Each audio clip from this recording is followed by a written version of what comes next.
잘 아시듯이 신명기는 가나안 정복을 눈앞에 둔 이스라엘에게 행했던 모세의 설교입니다. 홍해를 가르고 애굽을 나온 지 어언 40년이 지났습니다. 모세, 여호수아, 갈렙을 제외한 출애굽 1세대들은 광야 40년 동안 다 죽었습니다. 오늘 본문은 출애굽 1세대들이 광야에서 다 죽을 수밖에 없었던 가데스 바네아의 반역 사건을 회상하면서 출애굽 2세대들에게 부모 세대와는 달라야 한다라고 말하며 설교하는 모세의 설교입니다. 그렇다면 40년 전 가데스 바네아에서 무슨 일이 있었던가요? 우리 민수기 13장으로 한번 가보겠습니다. 오늘 본문은 표시해 두시고 민수기 13장 216페이지입니다. 민수기 13장을 보십시오. 민수기 13장 현재는 출애굽한 지 1년 1개월이 조금 넘었을 때입니다. 애굽에 있었던 10가지 재앙, 홍해를 마른 땅같이 지냈던 일, 반석에서 샘물이 솟아났던 일, 아말렉과의 전투에서 대성했었던 일, 하나님의 임하심으로 시내산이 맹렬히 불타는 것을 직접 보았던 것, 그 모든 것에 대한 기억이 생생한 때입니다. 뿐만 아닙니다. 현재도 만나를 먹고 있으며 현재도 불기둥, 구름기둥으로 인도함을 받고 있습니다.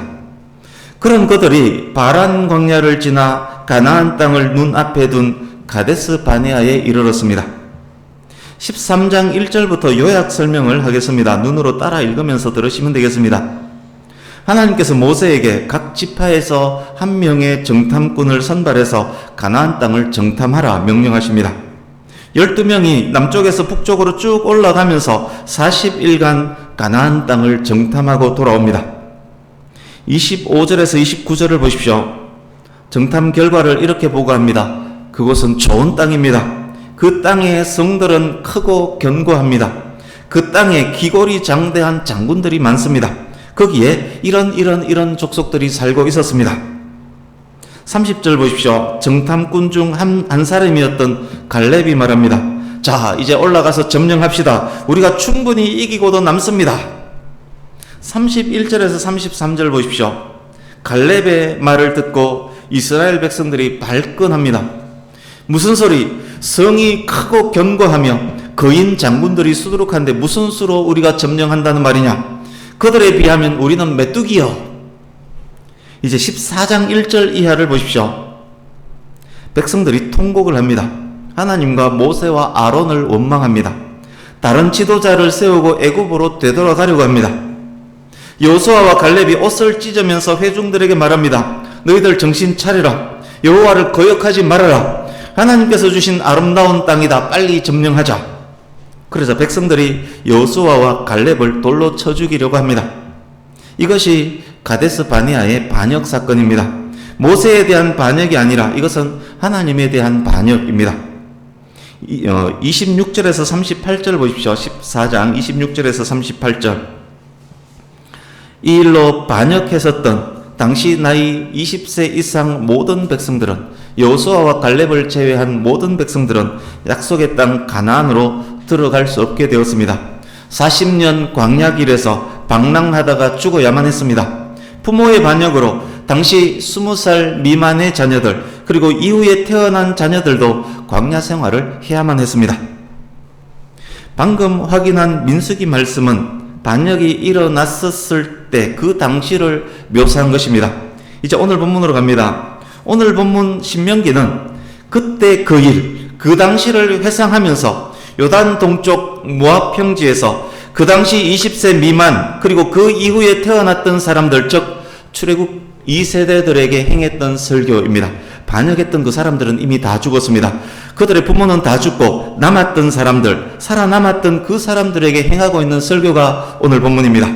현재 이스라엘은 모세, 여호수아, 갈렙을 제외하고 가장 나이가 많은 사람이 환갑인 매우 젊은 이스라엘입니다. 신명기 오늘 본문 속 가데스 바네아에서 반역 이야기는 민수기에 기록된 내용, 우리가 확인했던 민수기 기록된 내용과 일부 차이가 있습니다. 모세는 신명기 현재의 이스라엘을 위해서 선별 인용해서 설교하고 있기 때문입니다. 민수기에 기록되지 않았던 내용도 여기에 등장합니다. 그러기에 민수기와 신명기 내용 두 개를 합쳐야만 가데스 바네아 반역 사건의 전체 스토리를 알 수 있습니다. 합해서 확인하게 될 그 전체 스토리가 오늘 본문의 배경입니다. 말씀을 전할 때 전체 스토리, 그러니까 민수기 신명기를 합쳐서 전체 스토리에 기반해서 설명을 드리겠습니다. 오늘 본문으로 읽었던 이 본문으로 다음 주일까지 전할 것이기 때문에 이 스토리를 잘 기억하셔야 합니다. 이제 본문으로 들어가겠습니다. 먼저 신명기 1장 2절을 한번 보십시오. 호렙산에서 세일산을 지나 가데스 바네아까지 10하룻길이라고 기록을 합니다. 그런데 이 10하룻길을 40년간 이스라엘은 방랑합니다. 그게 가데스 바네아의 반역 사건 때문입니다. 모세가 광야 40년 생활을 회고하면서 젊은 이스라엘에게 설교하며 교훈을 합니다. 민수기 13장 가데스 바네아에서 있었던 일들을 설명하는 부분, 그것이 오늘 본문입니다. 19절입니다. 이렇게 시작합니다. 우리가 하나님의 명령을 따라 호렙산을 떠났다. 크고 두려운 광야들을 지나서 가데스 바네아에 이르렀었지. 광야가 얼마나 크고 두려운 곳인지 너희들도 보고 지나왔기 때문에 잘 알 거야. 가데스 바네아는 가나안 땅으로 진입하는 입구라고 할 수 있는 곳이야. 그곳 산지에는 아모리 족속들이 살고 있었지. 20절입니다. 계속 말합니다. 그때 내가 여러분들의 조상, 여기 너희라고 되어 있지만 이 너희는 그들의 조상을 말합니다. 그때 내가 여러분들의 조상들에게 말했다. 여호와께서 우리에게 주신 아모리 족속의 산지에 우리가 드디어 이르렀다. 여호와께서 우리에게 주신 아모리 족속의 산지. 아모리 족속은 가나안 여러 족속들 중 하나입니다. 여기서는 가나안 족속 전체를 대표하는 이름으로 아모리 족속이 사용되고 있습니다. 모세는 여호와께서 아모리 족속 산지를 포함한 가나안 땅을 이미 이스라엘에게 주셨다라고 말하고 있습니다. 우리에게 주신 아모리 족속의 산지. 21절도 보십시오. 하나님 여호와께서 이 땅을 너희 앞에 두셨다. 이 땅을 너희 앞에 두셨다. 이 말의 의미 역시 여호와께서 우리에게 주신과 동일한 의미입니다. 하나님께서 이 땅을 이스라엘에게 이미 주셨다는 의미입니다. 이상하지 않습니까? 그 당시 아직 가나안으로 들어가지도 않았던 상태인데 이미 주셨다니요. 이게 무슨 말씀입니까? 이어지는 말씀도 보십시오. 그 이유에 대한 설명이라고도 할 수 있습니다. 너희 조상의 하나님 여호와께서 너희에게 이러신 대로. 우리 주보 오른쪽 하단에 있는 창세기 말씀을 같이 한번 읽어보겠습니다. 창세기 15장 18절에서 21절 같이 읽습니다. 시작. 그날에 여호와께서 아브라함과 더불어 언약을 세워 이러시되 내가 이 땅을 애굽 강에서부터 그 큰 강 유브라데까지 내 자손에게 주노니 곧 겐 족속과 그니스 족속과 간몬 족속과 헷 족속과 브리스 족속과 르바 족속과 아모리 족속과 가나안 족속과 기르가스 족속과 여부스 족속의 땅이니라 하셨더라. 아멘. 여호와께서 아브라함과 더불어 언약을 세워 이러시되, 하나님께서 아브라함에게 그 땅을 주시겠다라고 약속을 하셨습니다. 가나안 땅은 하나님께서 주시겠다라고 약속하신 약속의 땅입니다. 하나님께서 약속하셨기 때문에 그 땅은 반드시 주십니다. 그러기에 이미 주신 땅인 것입니다. 하나님께서 주시는 그 때는 가나안의 죄가 관영한 때입니다. 이스라엘이 약속의 땅을 차지함과 더불어 가나안의 죄악을 심판하는 도구로도 사용될 것입니다. 매우 중요한 것이 있습니다. 하나님의 약속은 약속하시는 것만으로 끝나지 않는다는 것입니다.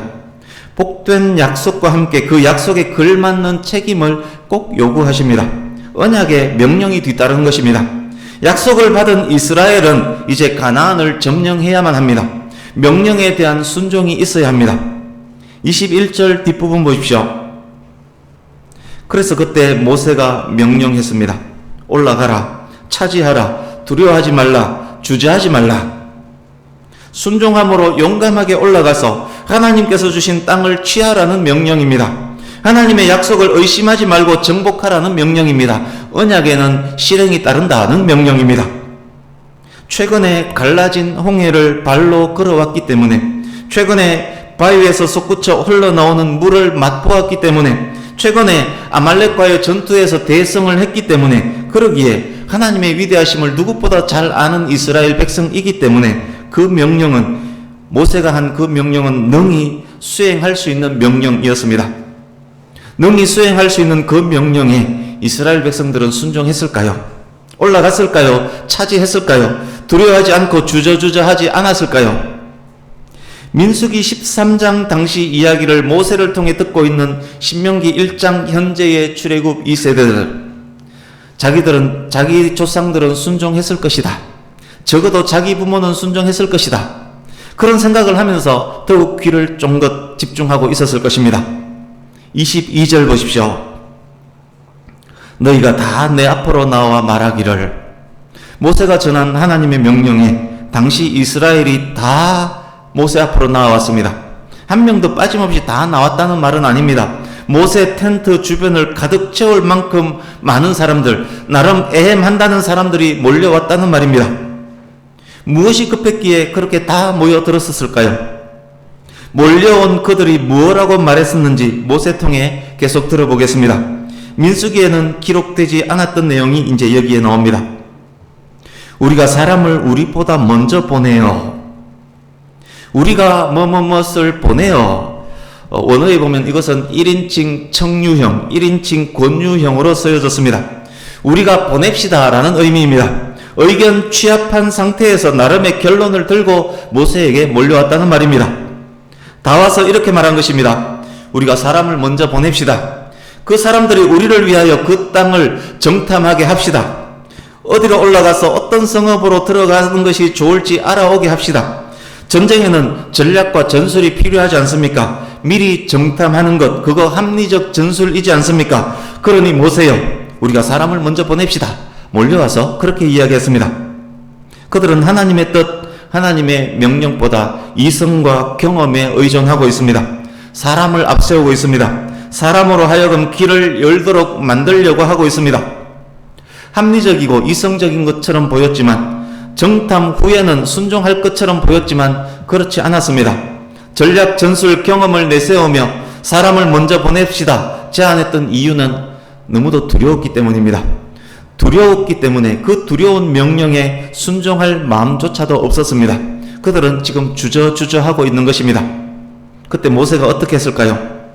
민수기, 신명기 모두에 생략된 내용입니다만, 민수기, 신명기 취합해서 스토리를 연결해 볼 때 모세는 이렇게 했습니다. 백성들의 의도와 뜻을 하나님께 보고했습니다. 백성들이 합리적으로 강력하게 요구하고 있음도 보고했습니다. 모세의 기도를 들으신 하나님께서 말씀하십니다. 민수기 13장 1절의 말씀이 그때 하신 말씀입니다. 각 지파 중에서 지휘관 된 자 한 사람씩 뽑아서 가나안 땅을 정탐하게 하라. 하나님의 정탐 명령은 불신의 행동을 허락하시는 그런 종류의 명령이었습니다. 하나님의 기뻐하시는 뜻에 불순종하며 자기들의 뜻을 계속 요구할 때 하나님께서 들어주시는 경우를 우리는 봅니다. 그 한 예로 이스라엘이 고기가 먹고 싶어서 원망하며 울며 계속 고기를 요구했습니다. 그것은 그들의 욕심으로 인함이었습니다. 이미 그들에게는 만나가 충분히 있었습니다. 그래도 계속 요구하자 하나님께서 배가 터질 정도로 메추라기를 주십니다. 메추라기를 보고 눈이 뒤집힌 백성들, 한 사람이 10드럼통 이상을 끌어모읍니다. 민수기 11장에 나오는 내용입니다. 메추라기를 보고 눈이 뒤집혀서 한 사람이 10드럼통 이상을 막 끌어모으며 욕심을 부립니다. 그들의 욕심으로 그 기도 응답이 결국 징계가 되었던 그 일을 우리는 압니다.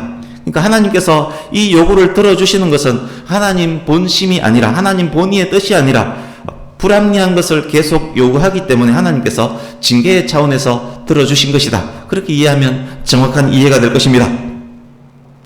결국 이 하나님께서 들어주신 이 명령이 그들에게 징계가 되었고, 결국 그들은 반역을 꾀했고, 결국 40년 광야 방랑이라는 그 결과를 낳게 된 것입니다. 이제 본문 23절입니다. 그때 그 당시 모세도 조금 흔들렸음을 알 수 있습니다. 백성들 속에 있는 참 의도는 몰랐었고 또 소심했었습니다. 백성들의 요구를 합리적 요구, 전략 전술에 의한 요구로 받아들였습니다. 백성들의 요구를 허락하신 하나님의 뜻에 의해 12명의 정탐꾼을 선발해서 가나안으로 정탐을 보냅니다. 24절 25절입니다. 여호수아와 갈렙을 비롯한 정탐꾼들이 40일간 가나안 땅 전체를 정탐한 후에 에스골 골짜기에서 나는 거대한 포도송이를 메고 석류와 무화과를 따서 들고 돌아와서 말합니다. 우리의 하나님 여호와께서 우리에게 주시는 땅이 좋더라. 이스라엘의 광야는 정말 광야입니다. 예전에도 한번 말씀드렸습니다. 광야가 그토록 광야일 줄 현장을 직접 보기 전에는 미처 몰랐었습니다. 그러나 광야가 끝나고 가나안으로 들어서면 완전히 달라집니다. 오랫동안 광야만 보던 정탐꾼들에게 그 땅이 얼마나 좋았겠습니까? 젖과 꿀이 흐르는 땅이 더 젖과 꿀이 흐르는 땅, 더 좋은 땅이었을 것입니다. 설교를 듣고 있던 출애굽 2세대들, 땅이 좋더라 라고 말했다는 그 보고를 모세를 통해서 듣고 무슨 생각을 했겠습니까? 아마 이런 생각을 했을 것입니다. 와우, 우리가 갈 땅 정말 좋은 땅이구나. 우리가 겪었던 광야와는 완전 다른 땅인가 보구나. 빨리 가고 싶다. 그런데 우리 부모님 세대들은 정탐꾼의 보고를 들은 후에 어떻게 했을까? 빨리 올라가서 점령했겠지. 그런 마음으로 계속 듣고 있습니다. 26절입니다. 그러나 당시 실제 있었던 일은 이 세대들의 생각과는 전혀 달랐습니다. 올라가기를 원하지 않았습니다. 여호와의 명령을 거역하였습니다. 정탐꾼을 보냅시다 요구했었던 그들의 저의가 두려움 때문이었음이 드러나고 말았습니다. 정탐꾼을 보내자는 제안은 두려움으로 주저주저하는 모습이었음이 드러나고 있습니다. 좋은 땅을 차지하고는 싶었지만 위험한 일, 무서운 일은 하기 싫었습니다. 고난은 누리고 싶었지만 의무는 행하고 싶지 않았습니다. 그들의 믿음은 행함이 없는 죽은 믿음이었습니다. 그래서 여호와의 명령을 거역합니다. 반항합니다. 어떻게 반항하며 어떻게 거역했을까요? 그곳에서의 일이 어째서 가데스 바네아의 반역 사건이라고 불리우는 것인가요? 27절 28절 보십시오. 그들이 335 장막에서 모입니다. 가나안 족속이 두려웠기에, 그래서 주저주저했기에 좋은 땅은 더 이상 생각나지 않습니다. 약속의 땅, 하나님의 약속, 경험했던 위대하신 하나님도 잊었습니다. 모여서 악담을 합니다. 여기에 있는 원어가 그 의미입니다. 모여서 악담, 모여서 뒷담화를 합니다. 정탐꾼이 들려주었던 가나안 땅의 크고 견고한 성읍에 대한 이야기만 합니다. 그곳에 있는 거인 장수들 이야기만 합니다. 가나안의 성은 더욱더 크게 느껴지고 가나안의 거인들은 더욱더 커 보입니다. 하나님도 모세도 아무것도 아닌 것처럼 여겨집니다. 가나안 앞에 선 이스라엘 백성들을 상상하면 그냥 메뚜기처럼 여겨집니다. 그 무서운 땅을 빨리 점령하자 닥달했던 여호수아와 갈렙은 죽일 놈이 되어가고 있습니다. 두려움은 점점 더 커집니다. 가나안은 너무너무 두렵습니다. 세상이 너무너무 두렵습니다. 그 두려움으로 하나님을 원망합니다. 원망해서 끝나지 않습니다. 이젠 하나님을 모함하기 시작합니다. 하나님의 뜻, 하나님의 사랑, 하나님의 구원하심을 왜곡하기 시작합니다. 어떻게 모함하고 왜곡합니까? 이렇게 말합니다. 여호와가 우리를 미워한다. 너무도 미워서 우리를 죽이려고 한다. 우리를 아모리 사람들에게 넘겨주어서 다 죽여버리려고 한다. 그렇게 하기 위해서 출애굽시켰고 여기까지 끌고 왔다. 10가지 재앙도, 홍해가 갈라진 것도, 반석에서 샘물 난 것도 모두 우리를 죽이기 위한 계략이었다. 이렇게까지 왜곡을 합니다. 유언비어는 진실보다 더 빨리 퍼집니다. 공포는 기쁨보다 더 빨리 확장이 됩니다. 유언비어, 공포, 원망, 왜곡이 이스라엘 전 텐트로 삽시간에 퍼집니다. 마치 그 모든 것이 사실처럼 들립니다. 이 장막, 저 장막 안에서 통곡이 들려옵니다. 우리가 어디로 가랴? 우리가 어디로 가랴? 아이고 웃자고 우리는 이제 웃자노. 급기야 모세와 여호수아와 갈렙을 죽이고 새로운 지도자를 뽑아서 애굽으로 돌아갈 생각까지 합니다. 하나님의 은혜를 망각할 때 하나님의 사랑과 구원을 얼마나 왜곡할 수 있는지를 잘 보여주는 사건입니다. 가데스 바네아에서의 반역 사건입니다. 반역도 이런 반역이 없습니다. 이 일로 반역했던 사람들은 40년간 광야에서 방황하다가 죽게 됩니다. 모세가 그때 있었던 그 일을 그들의 후대 제2세대들에게 들려주고 있는 중입니다. 1세대들의 반역을 이야기한 후에 모세는 어떤 이야기를 이어갈까요? 어쩌면 지금 설교를 듣고 있는 2세대들 중에도 조상들이 가졌던 생각을 하는 사람들이 있었을 수 있습니다. 어쩌면 하나님의 사랑, 하나님의 구원을 아직 잘 모르는 사람이 그곳에 앉아서 설교를 듣고 있었을 수도 있습니다. 매일 먹는 만나를, 지금도 떠있는 구름기둥, 불기둥을 당연한 것으로 여기는 사람도 있었을 수 있습니다. 이제 그들에게 하나님이 어떤 분인지를, 부모 세대가 하나님을 얼마나 왜곡했었는지를 이 세대들에게 알려주어야 합니다. 그것에 대한 내용이 29절에서 33절입니다. 29절에서 33절은 다음 시간에 다음 주에 계속 말씀을 드리겠습니다. 이제 몇 가지 정리하고 말씀을 마무리하겠습니다. 가데스 바네아의 반역, 그 당사자들이 하나님에 대해서 심하게 왜곡했음을 확인했습니다. 먼저 그 왜곡된 그 사실을 신명기 말씀을 통해서 오늘 바로잡고 넘어가려고 합니다. 신명기 4장 37절을 같이 읽습니다. 신명기 4장 37절 같이 읽습니다. 시작. 여호와께서 내 조상들을 사랑하신 고로 그 후손인 너를 택하시고 큰 권능으로 친히 인도하여 애굽에서 나오게 하시며. 아멘. 하나님께서 이스라엘을 출애굽하게 하신 이유는 이스라엘의 조상들을 사랑하셨기 때문입니다. 하나님의 사랑이 출애굽 구원의 은혜를 주신 것입니다. 이제 7장 8절 읽습니다.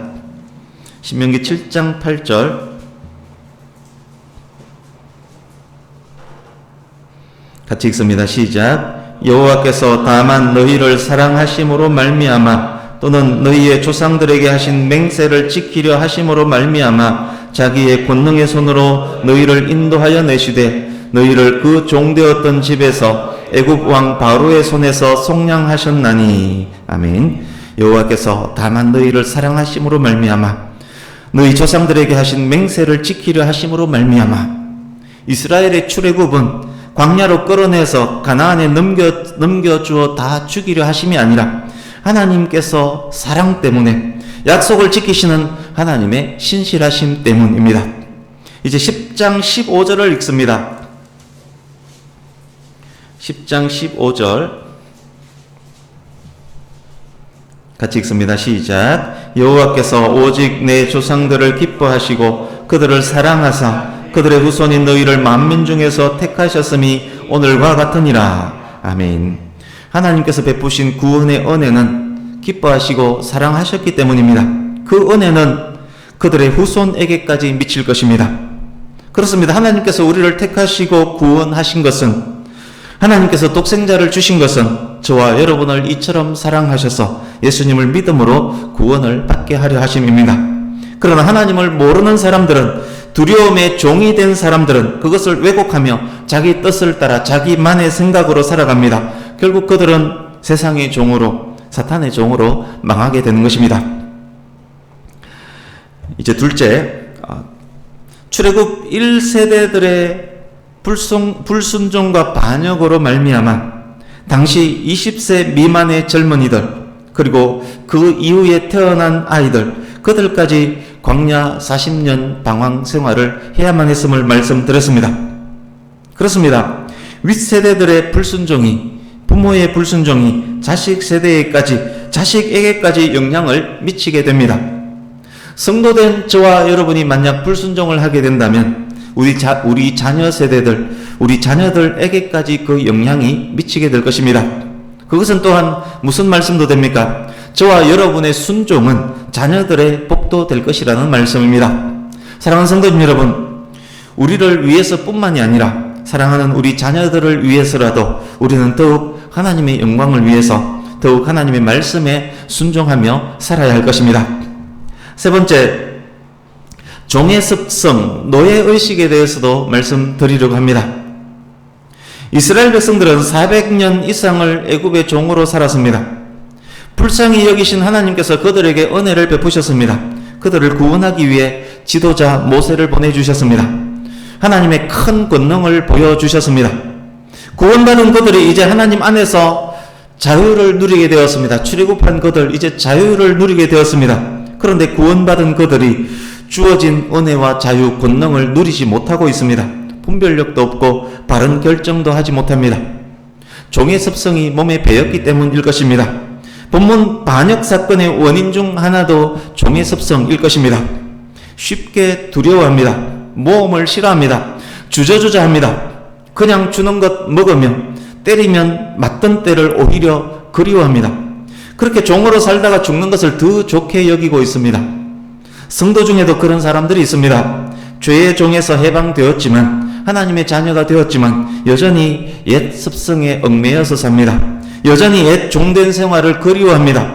하나님 안에서 참 자유를 얻었지만 자유를 사용할 줄 모르는 불쌍하고 가련한 성도라고 할 수 있겠습니다. 그런데 감사한 것이 있습니다. 그런 1세대들이 있었지만 2세대들은 달랐다는 것입니다. 비록 부족한 부모였지만 자녀들이 부모님을 통해서 하나님은 알게 되었습니다. 부모님으로 인해서 하나님이 어떤 분인지를 어렴풋이나마 조금이나마 계속 알아갔습니다. 미흡한 점이 많았지만 하나님의 백성이라는 타이틀로 세대와 시간이 흘렀습니다. 흐르는 세월 속에서 종의 습성도 많이 없어졌습니다. 여호수아 본받아 앞으로 나갈 수 있는 세대로 변화가 이루어졌습니다. 그들이 가나안을 점령합니다. 이것이 우리의 모습이기도 할 것입니다. 그러기에 우리는 감사할 수 있는 것입니다. 비록 내가 부족할지라도, 비록 회초리 맞으며, 비록 광야에서 고생하며 내가 방황했을지라도, 그래도 내가 하나님의 백성의 삶을 살아가면, 그래도 성도임을 자각하고 살아가면 세월이 흐르면서, 세대가 흐르면서 변화가 생긴다는 말씀입니다. 종의 습성은 점점 줄어들고 하나님 자녀의 거룩함은 점점 더 많아지게 될 것이라는 말씀입니다. 성도로서 내가 너무도 부족하다라고 생각하시는 분들 있지 않습니까? 빛의 역할, 소금의 역할 감당하지 못하고 있다라고 생각하는 분 있지 않습니까? 그렇기 때문에 그렇지만 포기해서는 안 되는 것입니다. 그래도 소금이며 빛이라는 것을 늘 자각하고 소금으로 빛으로 살기를 힘써야 합니다. 시간이 흐르면서, 세대가 흐르면서 변화가 일어납니다. 비록 나는 가데스 바네아에서 하나님을 원망했을지라도 포기하지 않고 광야를 인내한다면 나의 자녀들은 두려움 없이 가나안을 향해서 진군하게 될 것입니다. 나의 손자녀들은 가나안을 점령하게 될 것입니다. 하나만 더 말씀드리겠습니다. 본문 28절 보십시오. 우리가 어디로 가랴? 우리가 어디로 가랴? 이들이 갈 곳을 몰라 합니다. 이들이 길을 잃었습니다. 왜 길을 잃었습니까? 22절 보십시오. 우리가 사람을 우리보다 먼저 보내요. 우리가 사람을 우리보다 먼저 보내요. 이들이 앞세운 것은 사람이었습니다. 하나님 명령 수행하기 위해서 사람을 앞세우려고 했습니다. 사람이 안내한 길을 따르려고 했습니다. 하나님의 백성이 사람을 앞세우면 길을 잃습니다. 성도가 하나님이 아닌 사람을 앞세우면 길을 잃습니다. 성도가 하나님 제껴두고 부모, 남편, 아내, 자식, 목사 등등 사람을 따른다면 길을 잃게 되어 있습니다. 이제 26절 보십시오. 지금 이들은 하나님의 명령을 따를 생각이 없습니다. 하나님의 명령을 거역합니다. 사명을 잃은 것입니다. 사명을 망각한 것입니다. 하나님의 백성이 사명을 잃으면 길을 잃습니다. 27절도 보십시오. 하나님의 백성이 하나님이 어떤 분인지를 모릅니다. 하나님의 뜻을 왜곡합니다. 하나님의 뜻을 제 멋대로 해석합니다. 하나님의 백성이 하나님을 모르면 길을 잃습니다. 하나님의 백성이 말씀을 모르면 길을 잃습니다. 28절도 보십시오. 이들이 가나안을 두려워했습니다. 가나안 성읍과 가나안의 거인을 두려워하고 있습니다. 세상을 두려워하고 있습니다. 하나님의 백성이 세상을 두려워하면 길을 잃습니다. 길을 잃은 이스라엘은 아무것도 할 수가 없습니다. 광야를 방황할 수밖에 없습니다. 올라가라, 차지하라, 두려워하지 말라, 주저하지 말라. 그중 어느 명령도, 그중 하나도 제대로 수행할 수가 없습니다. 성도가 하나님을 모르고 세상을 두려워하고 사명을 잃고 사람을 따르면 길을 잃습니다. 길을 잃은 성도는 아무것도 할 수 없습니다. 광야로 내몰릴 수밖에 없고 40년이란 인생의 귀중한 시간들을 방황할 수밖에 없습니다. 혹시 지금 현재 이런 상황에 처해 있는 분 없습니까? 웃자고 여기가 어디지? 내가 어디로 갈고? 우리가 어디로 갈고? 도대체 어찌해야 한단 말인가? 적들은 어째서 저토록 거대하단 말인가? 뚫어야 할 난관들은 왜 이리 크고 강하단 말인가? 내가 아무것도 할 수 없구나. 나에겐 어떤 열매도 맺히지 않는구나. 매일매일 그런 소리를 속에서 내뱉는 분 혹시 없습니까? 만약 있다면 지금 우리는 어떻게 해야 합니까? 말씀 한 곳을 읽으려고 합니다. 요한복음 15장 5절을 같이 읽습니다. 가데스 바네아 반역 사건을 통해서 이 시간 저와 여러분에게 주시는 하나님의 말씀입니다. 요한복음 15장 5절, 너무도 잘 아시는 말씀, 그리고 제가 자주 인용하는 말씀이기도 합니다. 요한복음 15장 5절 같이 읽습니다. 시작. 나는 포도나무요 너희는 가지라. 그가 내 안에 내가 그 안에 거하면 사람이 열매를 많이 맺나니 나를 떠나서는 너희가 아무것도 할 수 없음이라. 아멘. 길을 잃으면 아무것도 할 수 없습니다. 예수님을 떠나서, 성도가 예수님을 떠나서는 아무것도 할 수 없습니다. 우리는 어떻게 해야 합니까? 더욱 예수님 안으로 들어가야 합니다. 더욱 신실한 예배자, 더욱 말씀 묵상, 더욱 기도해야 합니다. 예수님에게 꼭 붙어 있어야 합니다. 그때 더욱 하나님을 알게 될 것입니다. 길을 찾을 것입니다. 분별하게 될 것입니다. 용기를 얻게 될 것입니다. 세상이 두렵지 않게 될 것입니다. 열매를 많이 맺게 될 것입니다. 사명을 수행하게 될 것입니다. 두려워하지 않고 주저하지 않고 올라가서 점령하게 될 것입니다. 그렇게 되는 귀한 은혜가, 그래서 우리를 통해서 하나님의 약속이 성취되고 천국 복음이 확장되는 귀한 일들이 저와 여러분 모두의 삶에 차고차고 넘치기를 예수님의 귀하신 이름으로 축복합니다. 아멘. 기도하겠습니다.